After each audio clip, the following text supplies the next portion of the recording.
ದಕ್ಷಿಣ ಕನ್ನಡ ಜಿಲ್ಲಾ ದಲಿತ ಸೇವಾ ಸಮಿತಿ, ವಿಟ್ಲ ಜಿಲ್ಲಾ ಮಹಿಳಾ ಘಟಕ, ದಲಿತ ಸೇವಾ ಸಮಿತಿ, ವಿದ್ಯಾರ್ಥಿ ಸಂಘಟನೆ ಮತ್ತು ತಾಲೂಕು ಶಾಖೆಗಳಾದ ಬಂಟ್ವಾಳ, ಸುಳ್ಯ, ಪುತ್ತೂರು, ಕಡಬ, ಮಂಗಳೂರು, ಉಳ್ಳಾಲ ವಲಯ, ಪಾಣೆಮಂಗಳೂರು ಹೋಬಳಿ ಶಾಖೆ ಹಾಗೂ ಎಲ್ಲ ಗ್ರಾಮ ಶಾಖೆಗಳ ಜಂಟಿ ಆಶ್ರಯದಲ್ಲಿ 14ನೇ ವರ್ಷದ ಸಂವಿಧಾನ ಶಿಲ್ಪಿ ಭಾರತ ರತ್ನ ಡಾಕ್ಟರ್ ಬಿ.ಆರ್. ಅಂಬೇಡ್ಕರ್ ಅವರ 130ನೇ ಜನ್ಮದಿನಾಚರಣೆ ಸಭಾ ಕಾರ್ಯಕ್ರಮ ಹಾಗೂ ವಿದ್ಯಾರ್ಥಿನಿಯರಿಂದ ಸಾಂಸ್ಕೃತಿಕ ಕಾರ್ಯಕ್ರಮವು ಏಪ್ರಿಲ್ 18ರಂದು ವಿಟ್ಲ ಮಾದರಿ ಶಾಲಾ ಮೈದಾನದಲ್ಲಿ ನಡೆಯಲಿದೆ ಎಂದು ದಕ್ಷಿಣ ಕನ್ನಡ ಜಿಲ್ಲಾ ದಲಿತ ಸೇವಾ ಸಮಿತಿಯ ವಿಟ್ಲ ಇದರ ಜಿಲ್ಲಾ ಪ್ರಧಾನ ಕಾರ್ಯದರ್ಶಿ ಚಂದ್ರಶೇಖರ್ ಯು ಹೇಳಿದರು.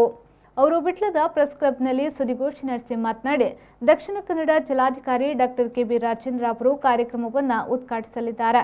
ದಕ್ಷಿಣ ಕನ್ನಡ ಜಿಲ್ಲಾ ದಲಿತ ಸೇವಾ ಸಮಿತಿ ವಿಟ್ಲ ಇದರ ಸ್ಥಾಪಕಾಧ್ಯಕ್ಷರು, ಜಿಲ್ಲಾಧ್ಯಕ್ಷರು ಆಗಿರುವ ಬಿ.ಕೆ. ಸೇಸಪ್ಪ ಬೆದರಕಾಡು ಅವರು ಕಾರ್ಯಕ್ರಮದ ಅಧ್ಯಕ್ಷತೆಯನ್ನು ವಹಿಸಲಿದ್ದಾರೆ.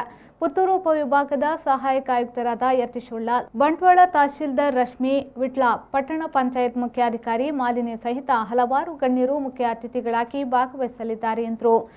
5-4-2021 ಒಟ್ಟು 5 ದಿವಸಗಳ ಪರಿಶಿಷ್ಟ ಜಾತಿ ಪಂಗಡದ ಪುರುಷರ ಕ್ರೀಡಾಕೂಟವನ್ನು ಕ್ರಿಕೆಟ್ ಪಂದ್ಯಾಟವನ್ನು ಬಿ.ಕೆ. ಕೃಷ್ಣ ಪಂಡಿತ್ ಇವರ ಸಾರಥ್ಯದಲ್ಲಿ ನಾವು ಕಳೆದ ಸಾರಿ ನಡೆಸಿದ್ದೇವೆ. ಇದರಲ್ಲಿ ಟೋಟಲ್ 120 ತಂಡಗಳು ಭಾಗವಹಿಸಿದ್ದೇವೆ.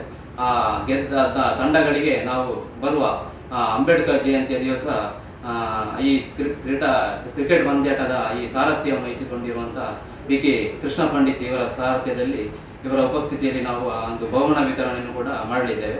ಅದೇ ರೀತಿ ನಾವು 11-4-2021 ಹಮ್ಮಿಕೊಂಡಂಥ ವಿದ್ಯಾರ್ಥಿಗಳಿಗೆ ಮತ್ತು ಮಹಿಳೆಯರ ಹಗ್ಗಜಗ್ಗಾಟವನ್ನು ಕೂಡ ಈ ಕೊರೋನಾದ ಮುಂಜಾಗ್ರತಾ ಕ್ರಮವಾಗಿ ಆ ಪಂದ್ಯಾಟವನ್ನು ನಾವು ರದ್ದುಪಡಿಸಿದ್ದೇವೆ. ಅದೇ ರೀತಿ 18-4-2021 ನಡೆಯುವ ಅಂಬೇಡ್ಕರ್ ಜಯಂತಿಯನ್ನು ನಾವು ಎಂದಿನಂತೆ ಕೊರೋನಾದ ಈ ಮುಂಜಾಗ್ರತಾ ಕ್ರಮವನ್ನು ವಹಿಸಿಕೊಂಡು ಆ ಕಾರ್ಯಕ್ರಮವನ್ನು ಕೂಡ ಹಮ್ಮಿಕೊಂಡಿದ್ದೇವೆ. ಸುದ್ದಿಗೋಷ್ಠಿಯಲ್ಲಿ ಜಿಲ್ಲಾ ಕೋಶಾಧಿಕಾರಿ ಸುಪ್ರೀತಾ ಫಿಲಿಂಜ, ತಾಲೂಕು ಕಾರ್ಯದರ್ಶಿ ಬಿ.ಕೆ. ಪ್ರಸಾದ್ ಅನಂತಾಡಿ, ಗೌರವ ಸಲಹೆಗಾರರಾದ ಸೋಮಪ್ಪ ಸುಳ್ಳಿಮೂಲೆ, ಗೌರವಾಧ್ಯಕ್ಷ ಗಣೇಶ್ ಸೀಗೆಬಲ್ಲೆ ಉಪಸ್ಥಿತರಿದ್ದರು.